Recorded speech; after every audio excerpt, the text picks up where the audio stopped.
गोपाळ भाऊ.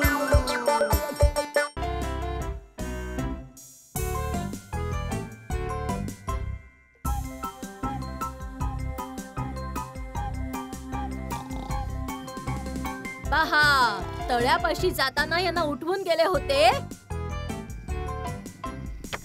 मी माझं एवढं सगळं काम उरकून परत आले तरी हा म्हातारा काय अजून उठलेला नाहीये. हा, उठा उठा, चला म्हणते ना, उठा आता, उठा. गप्गा, अजून चांगली गाढ झोप लागली होती. आली लगेच बिथरलेला बैलासारखा धक्का मारून कावळ्यासारखं ओरडून पार झोपेचं खोबरं करून टाकलंस. अरे अरे अरे अरे, काय म्हणाला तुम्ही मला? मी बिथरलेला बैल, मी कावळा आहे? हा, थांबा थांबा, आता तुम्हाला दाखवतेच कोण काय आहे ते. अरे देवा, सकाळी सकाळी रणचंडी रागावलेली दिसते. अरे बापरे, पळा. अरे अरे अरे अरे अरे, एवढी मोठी ढेरी घेऊन पळला तरी किती लांब पर्यंत तुम्ही? हा, आज तर तुम्हाला धडा शिकवल्याशिवाय राहणार नाही मी. हा, बघाच. अरे देवा, आता हिला चांगलंच भडकवतो मी. अरे बापरे, काय ग, छातीच्या आत विचित्र वाटतं. श्वास कोणतोय रे बाबा, बापरे, श्वास कोणतोय माझा. आई ग, जीव जातोय, जीव जातोय, जीव गेला. अहो, काय झालं काय तुम्हाला? बायको, माझा श्वास अडकतोय. शेवटच्या क्षणी मला पाणी पाच ग. असं अभद्र काहीतरी बोलू नका हो. मी असताना तुम्हाला काही होणार नाही, काही नाही होणार. मग थोडं पाणी. मी आता लगेच घरी जाऊन पाणी घेऊन येते. लगेच येते. हा, कसं नाटक केलं आणि ती घाबरली. आता या कोयत्याला घेऊन समोरच्या झाडामागे लपून राहतो मी.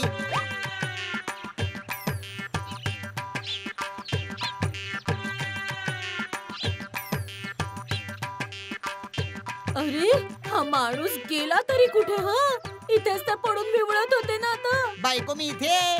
तुम्ही?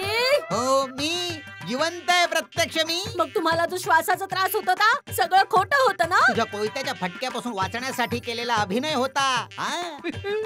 चालाक म्हाताऱ्या, माझ्यासोबत चालाकी? हा, ठीक आहे, माझ्यासोबत चालाकी करताय ना, आता या घरी दाखवते तुम्हाला मी. अगं रागवू नकोस ग बायको. रागाच्या भरात तू मला बदडून काढशील म्हणून तुझ्यापासून वाचण्यासाठी मी हा अभिनय केला होता. कशी वाटली माझी कला? चल, हिशोब बरोबर झाला. चला आता घरी जाऊया. हा बायको, ए सौभाग्यवती, काय ग, रागवलीस तरी खूप सुंदर दिसतेस तू. नाटके.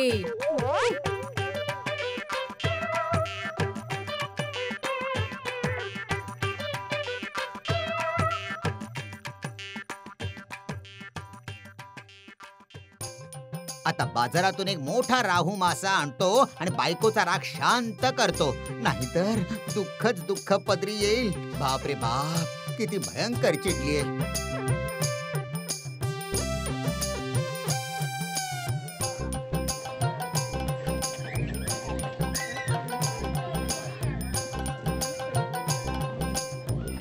वा, किती छान मासे आहेत. काय रे भाऊ, तो मोठा मासा कितीला देशील तू? तो मासा मी घेतोय. अरे अरे, गरुड कुठे कुठे कुठे आहे? आकाशात कुठे आहे गरुड? गरुड तर इथेच आहे. कसा पटकन मासा उचलला बघा. गोपाळ भाऊ, हे तू चांगलं नाही केलंस. तो मासा मी घेणार होतो ना. पण त्याआधी मी किंमत विचारली होती ना, म्हणून या माशावर हक्क माझा आहे. भाऊ, आता तर मी जातोय. मुद्रा उद्या आणून देतो हा तुम्हाला मी. हे तू चांगलं नाही केलंस गोपाळ भाऊ. तुला हे खूप महागात पडणार.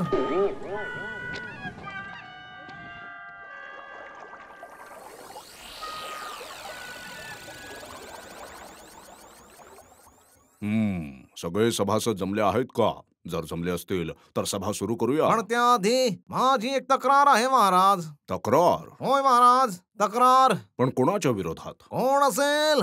तुमचा अति खास आणि माझा कटू शत्रू गोपाळ भाऊ याच्या विरोधात. असं का? गोपाळ भाऊंनी काय केलं? काय सांगू महाराज, आज मी आणि गोपाळ भाऊ दोघे पण मासे विकत घ्यायला गेलो होतो महाराज. मी मोठा रोहू मासा उचलायला हात पुढे केला तसाच गोपाळ भाऊ मोठाने ओरडला, गरुड. गरुड? हो गरुड. मग काय मी आकाशात गरुड बघायला वर बघतो, तोवर गोपाळ भाऊ गरुडासारखे झेपावत मासा उचलून तिथून पळून गेले.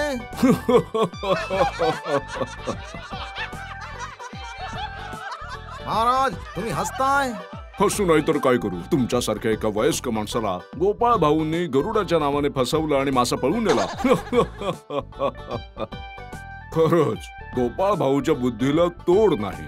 याला बुद्धी नाही म्हणत महाराज, याला म्हणतात दृष्ट बुद्धी म्हणजे दुर्बुद्धी. काय गोपाळ भाऊ, मंत्री काय म्हणतायत? खरं तर हातातून मासा निसटला ना म्हणून रागाच्या भरात संतप्त होऊन मंत्रीजी असं काहीतरी बोलतायत. कदाचित ते विसरले आहेत की माझ्या पूर्ण डोक्यातच बुद्धी आहे. गरज पडली तर डोक्यातून सुबुद्धी काढतो आणि मंत्रीजी जर म्हणाले तर वेळेप्रसंगी मीही काढतो दुर्बुद्धी. खूप छान बोललास गोपाळ भाऊ. गरजेनुसार सुबुद्धी आणि वेळेप्रसंगी दुर्बुद्धी. महाराज जर तुम्हाला असंच वाटतं तर गोपाळ भाऊच्या बुद्धीची परीक्षा घेतली पाहिजे. ठीक आहे, तसंच होईल.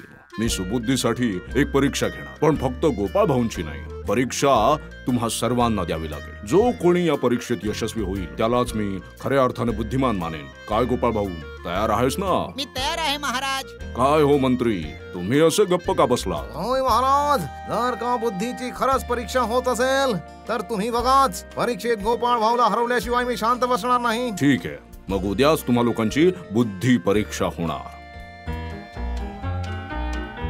सगळ्यांनी ऐका, उद्या काहीही झालं तरी गोपाळ भाऊला बुद्धीच्या परीक्षेत हरवायलाच हवं, कळलं का? ऐक, गोपाळ भाऊला हरवणं अत्यंत कठीण काम आहे. हे म्हणजे डोंगर पोखरून उंदीर काढण्यासारखं कठीण आहे. बघा मंत्रीजी, अंगात कितीही ताकद असली तरीही बुद्धीचं प्रमाण थोडस कमी आहे.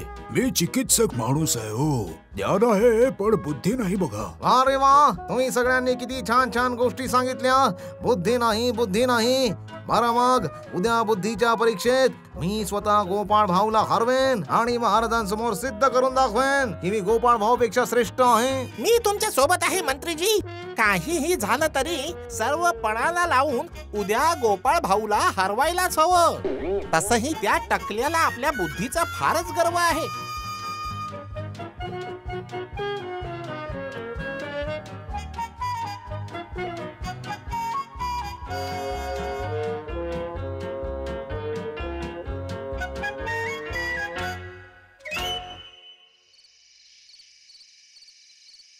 काय हो महाराज, मी काय ऐकतेय? तुम्ही उद्या गोपाळ भाऊंची बुद्धी परीक्षा घेणार आहात? फक्त गोपाळ भाऊची नाही राणी, मी सगळ्यांचीच परीक्षा घेणार. उद्या समजेल की खरा बुद्धिमान कोण आहे ते. मला खात्री आहे बुद्धीच्या परीक्षेत गोपाळ भाऊ जिंकणार. फक्त गोपाळ गोपाळ करू नका राणी. उद्या मी असं काही खोडं घालेन ना की गोपाळ भाऊ देखील फार गोंधळून जातील. असं असेल तर मलाही उद्या तिथे उपस्थित राहावं लागेल. ठीक आहे, मग जाऊया की उद्या राजसभेत.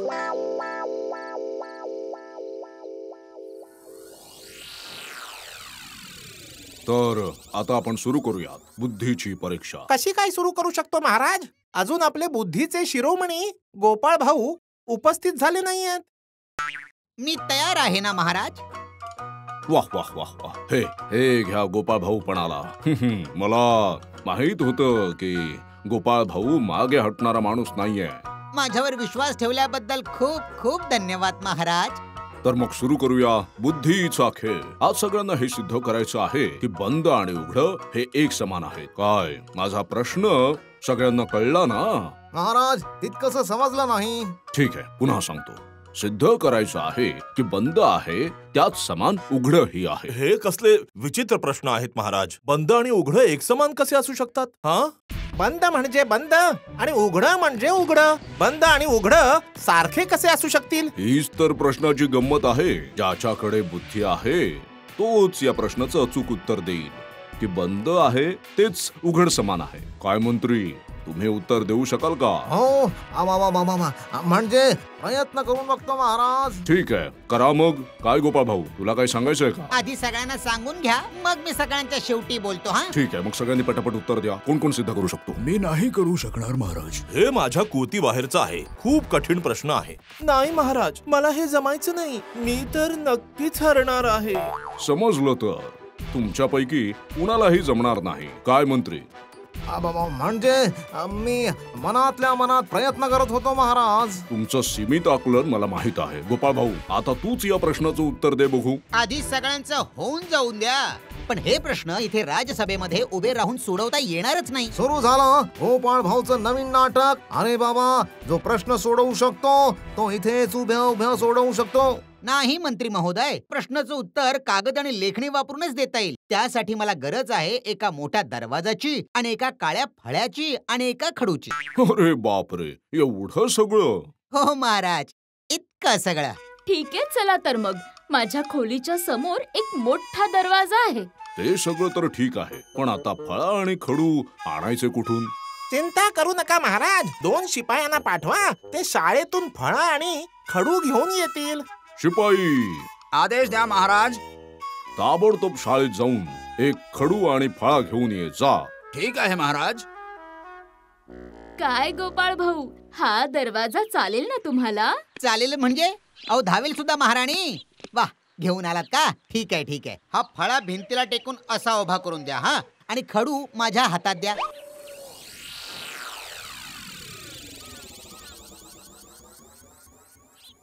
काय हो राजा पंडित, गोपाळ भाऊ नक्की काय करणार आहे? तुम्हाला काही कळतंय का? नाही हो मंत्री महोदय, मला काहीच कळत नाहीये. तुम्ही सगळ्यांनी इकडे लक्ष द्या बघू. दरवाजाचे दोन्ही कपाट बंद ठेवले तर आपण त्याला बंद दरवाजा म्हणतो. दोन्ही कपाट उघडले तर आपण त्याला काय म्हणतो? उघडा दरवाजा. मग पहा, दरवाजाच्या एका कपाटाला उघडं ठेवलं तर दुसरं बंद असतं, म्हणजे एक समानच ठरलं. उघड बंद. महाराज, गोपाळ भाऊ शब्दाचा खेळ करून आपल्याला गोंधळात टाकत आहेत.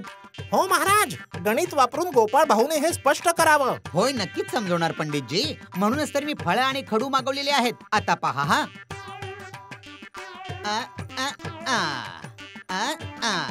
आता बघा, सध्या दरवाजा जसा आहे तेच मी फळ्यावर अंक आणि शब्दांद्वारे लिहिलेले आहे. कोणाला काही समजलं नाही का? काय जे काही लिहिलंय ते समजलं ना तुम्हाला? नाही, यात समजायला कठीण असं काहीच नाहीये. दरवाजाचं उजवं कपाट उघडे आणि डावं कपाट बंद आहे. गोपाळ भाऊ, तुम्ही तर अंक आणि शब्दात स्पष्ट लिहिलंय. आता गणिताच्या नियमानुसार डाव्या बाजूचे 2 काढतो आणि उजव्या बाजूचे 2 काढतो. का काढता येईल ना? काय पंडितजी, काढता येईल की नाही? हो, काढता येईल. मग आता काय उरलं मला सांगा? वा वा वा गोपाळ भाऊ, गणितात किती हुशार आहेस तुम्ही. जरा सावध राहा पंडितजी. गोपाळ भाऊ शिकवायला लागले तर तुमची नोकरी गेलीच म्हणून समजा. खरंच, गोपाळ भाऊंशी कुणाचीही तुलना होऊ शकत नाही. खरंच. हे सगळं तुमच्या आशीर्वादाचं फळ आहे राणी साहेब. मंत्री महोदय, पाहिलं ना, गरज पडल्यानंतर डोक्यातून किती बुद्धी निघते ती. आणि गरजेनुसार कधी कधी तुमच्यासारखी दुर्बुद्धी सुद्धा निघते. काय कळलं? बरं गोपाळ भाऊ, तुमची ही जी बुद्धी आहे ती जन्मजात आहे की यासाठी काही ध्यान साधना केली? या खोडकर मंत्रीला आता जाळ्यात अडकवण्याची चांगलीच संधी आहे. नाही, ध्यान वगैरे नाही हो, ध्यान वगैरे नाही. पण दररोज 25 हिरव्या लवंग्या मिरच्या मी खातो. हिरव्या लवंगी मिरच्या खाल्ल्याने बुद्धी वाढते का? याचा जिवंत पुरावा मीच आहे ना मंत्रीजी. तर मग काय मंत्री, हिरव्या मिरच्या खाऊन बघणार का तुम्ही? त्यामुळे तुमची थोडी तरी बुद्धी वाढली तर? मी भरपूर हिरव्या लवंगी मिरच्या खातो. कधीच नाही खात. जर खाल्ल्या असत्या तर बुद्धीच्या खेळात हरला नसता. तर होऊन जाऊ दे हिरव्या लवंगी मिरच्या खाण्याची स्पर्धा. कोणती साधारण मिरची खाऊन नाही चालणार हो. माझ्या सासरी असलेल्या झाडाच्या मिरच्या खाव्या लागतील. किती तिखट असतात सांगू तुम्हाला? ठीक आहे, मला तिखटाची भीती दाखवू नका. घेऊन या तुमच्या सासरच्या लवंगी मिरच्या. आज इतक्या लोकांसमोर मी सांगतोय, तुम्ही जितक्या खाल त्यापेक्षा 1 मिरची जास्त खाणार आणि मीच जिंकणार. आता अडकले मंत्रीजी माझ्या चक्रव्यूहामध्ये. मस्तच. तर मग उद्याच होऊन जाऊ दे. उद्या शक्य नाही महाराज. खरं तर सासरवाडीहून आणायला 2 दिवस तरी लागतील मला. ठीक आहे, तर मग 2 दिवसांनी ठेवूया. मग 2 दिवस राज्यसभेमध्ये येऊ नाही शकणार मी महाराज. ठीक आहे, मग 2 दिवस तुमची सुट्टी. वा, 2 दिवसांची फुकटची सुट्टी मंजूर झालेली आहे. मग मी उद्याच मिरच्या घ्यायला जातो महाराज. आणि 3ऱ्या दिवशी स्पर्धा होईल हा. अजून एक महाराज, स्पर्धेत जिंकल्यानंतर काही बक्षीस वगैरे मिळणार नाहीये ना महाराज? काय? नक्कीच मिळणार. कमीत कमी मोजून 10 मोहरा. बापरे, 10 मोहरा? स्वप्न बघणं बंद करा गोपाळ भाऊ, कारण बक्षीस तर मलाच मिळणार आहे. ते बघूया हो.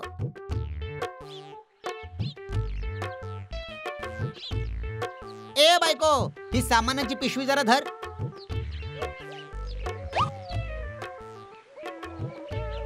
ऐक, यात 52 मिरच्या आहेत. एक तू खा आणि उरलेली 51 नीट वाटीत सांभाळून ठेव. समजलं का ग तुला? हे काय बोलताय तुम्ही? यातली एक मिरची मी का खायची आणि उरलेल्या 51 वाटीत सांभाळून का ठेवायच्या? काही सांगाल की नाही मला? हा, जसं सांगतोय तसं कर. जर केलंस तर सोन्याचं नाकातलं आणि कानातलं करून देईन. सोन्याची नथ आणि कानातली कुंडलं मी लगेच खाऊन दाखवते तुम्हाला. हे बघा. हा, अरे अरे अरे बाप रे बाप रे बाप, किती तिखट आहे. जळाली माझी जीभ, जळाली हो, जळाली. अंग जळजळायला. थोडं गुळ साखरेचं पाणी पिऊन घे ग बायको, बरं वाटेल बघ. उद्या तर खरी मजा येणार आहे. उद्या मिरच्या खाण्याची स्पर्धा आहे का? हो बरोबर. बरं महाराज, खरंच गोपाळ भाऊ दररोज 25 हिरव्या मिरच्या खातात का? कदाचित खात असेल. पण कोणी माणूस रोज इतक्या तिखट लवंगी मिरच्या कसा खाऊ शकतो? गोपाळ भाऊ काय करू शकतो आणि काय नाही हे अजूनही माझ्या आकलनाच्या पलीकडे आहे. चला सोडा, खूप रात्र झाली आहे, आपण झोपूया.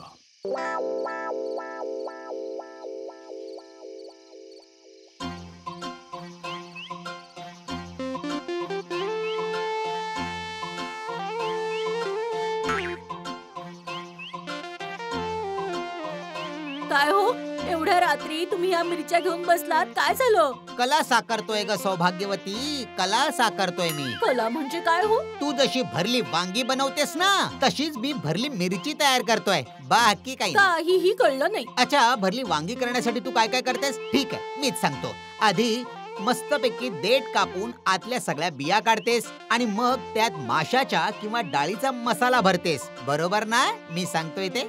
हो, अगदी असंच करते मी. तर मीही अगदी तेच करतोय. मिरचीच्या आतल्या बिया काढून त्यात गूळ भरतोय, जसं तू नेहमी करतेस. आणि जसं तू मैद्याच्या मिश्रणाने वांग्याचा देठ जोडतेस ना, तसंच मी गुळाच्या पाकाने मिरचीचा देठ परत जोडतो आहे. चल, आता मला त्रास नको देऊस. अजून मला 25 मिरच्या भरायच्या आहेत. झोपा आता. आणि या गोड भरल्या मिरच्यांचं काय करणार आहात? कोण खाणार आहे हे? का? मीच खाईन. आणि 10 मोहरा जिंकून तुला मी सोन्याच्या कानातले आणि नाकातली नथ बनवून देईन मी. अच्छा ठीक आहे, पण 51 मिरच्यांपैकी फक्त 25 मिरच्याच गोड बनवत आहात. बाकीच्यांचं काय करणार आहात तुम्ही? हीच तर खरी गंमत आहे ना. जा जा जा, बोलणं तडकवू नकोस. मला माझं काम करू दे ग. आज गोपाळ भाऊ आणि मंत्री यांच्यामध्ये लवंगी हिरवी मिरची खाण्याची स्पर्धा आहे, हे सगळ्यांना लक्षात आहे ना? लक्षात कसं नसणार महाराज? आम्ही सगळे स्पर्धा पाहण्यासाठी खूपच उत्सुक आहोत. पण गोपाळ भाऊ तर अजूनही मिरच्या घेऊन आलेले नाहीत. हो गोपाळ भाऊ, जाऊन बघा. अरे तो नक्कीच पळून गेला असेल. म्हणजे काय? गोपाळ भाऊने पळ काढला असेल. अरे बापरे, 25 लवंगी हिरव्या मिरच्या खाणं सोपी गोष्ट आहे का? आणि मी तर हे ऐकलं आहे की गोपाळ भाऊला अजिबात तिखट जमत नाही. हे मला कळलंय महाराज. अरे सगळे काय माझ्यासारखे आहेत? पण गोपाळ भाऊ नाही आले तर स्पर्धा रद्द होईल. अरे मला हेच तर हवंय की मी स्पर्धेशिवाय सहज जिंकून 10 मोहरा खिशात टाकून घरी निघून जाईल. शुभ प्रभात महाराज. अरे बघा, गोपाळ भाऊ आले. तर मग स्पर्धा सुरू करूया का? हे घ्या मंत्री महोदय तुमच्या मिरच्या.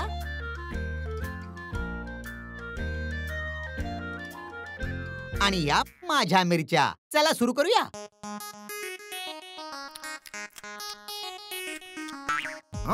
अरे बापरे, गोपाळ भाऊ तर किती आरामात चावून खातोय.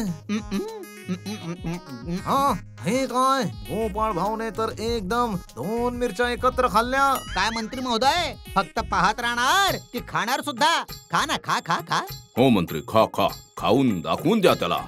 हो खातो. गोपाळ भाऊ पेक्षा एक जास्त खाऊन दाखवतो आणि माझा शब्द सत्य करून दाखवतो. अरे बापरे, अरे हे तर खूप तिखट आहे. मेलो एवढ्या तिखट मिरच्या. अरे हे काय, मंत्री तर खालीच पडले. राजवैद्यजी, लवकर तपासा जरा. नाही महाराज, काळजीचं कारण नाही. नाडी थोडीशी तीव्र आहे. खर तर तिखट मिरचीच्या त्रासामुळेच मंत्रीजी असं वागताय. काय झालं मंत्रीजी? मिरची खाणार की नाही? खा ना. अरे नाही नाही, मला नाही जमणार. अरे म्हणजे तुम्ही स्पर्धा हरलात की नाही? हो हो, हरलो.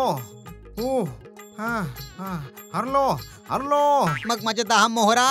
हो, तुझ्या आहेत त्या सगळ्या. तर मग महाराज मला 10 मोहरा द्या बघू. त्याच्यातून सोन्याचं कानातलं आणि नाकाची नथ बनवून द्यायची आहे मला बायकोला. या घे तुझ्या 10 मोहरा.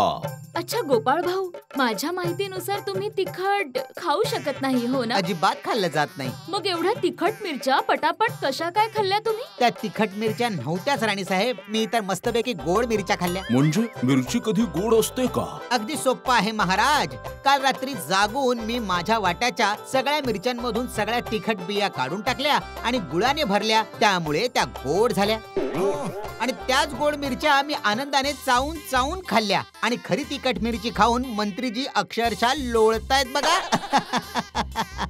गोपाळ भाऊ, तू तर फारच शहाणा निघालास. हसवेबाज, तुला तर मी सोडणार नाही. आता खरं पळायला पाहिजे. मी तर पळतो. मिरच्या खाऊ घातल्या मला तू. गोपाळ भाऊ तर धावतच सुटले. मला तर धावावंच लागेल.